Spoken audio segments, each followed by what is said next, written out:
Hello guys जय Jagannath welcome to my mini blog. बर्तमान मु एबे फ्रेश हेकी आसी जाइछि फाइनली आ टे मिरर एठी स्टाइल में अछि। पिलाटाकू केमिति कार्टून भीतर पुरा पसि जाइछि सत्य जाइकि ताको तोर एक्टिंग करबो। चलंतु एबे जिबा कोन टिके खाइबा।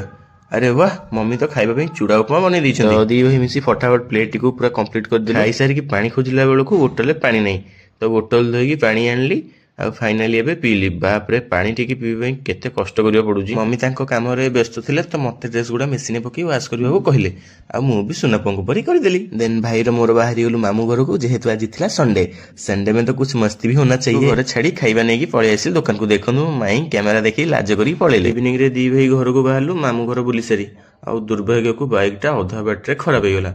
देन ताकू टिके मेडिकल को नेकी ट्रीट करी आनिली। एबे मो बाइक पूरा रेडी। भाई आइसक्रीम खाइकी मम्मी को पई चाउमिन पार्सल नेकी घर आसिकी पहुंची गलु। आज ब्लॉग टी मु एडी एंड करछि। जदि आपण मानू मो वीडियो अल्प मात्रा भी भल लागि थाए ताले चैनल को सब्सक्राइब करिवे एवं हां बेल नोटिफिकेशन ऑल सेट करिवे काइना मोर जेते जेते नुवा वीडियो भी आसी सेटा आपण मानू आपनको नोटिफिकेशन शो करिवो। देन वीडियो रे लाइक करिवे शेयर करिवे कमेंट करिवे। That is for today. रहिली जय जगन्नाथ।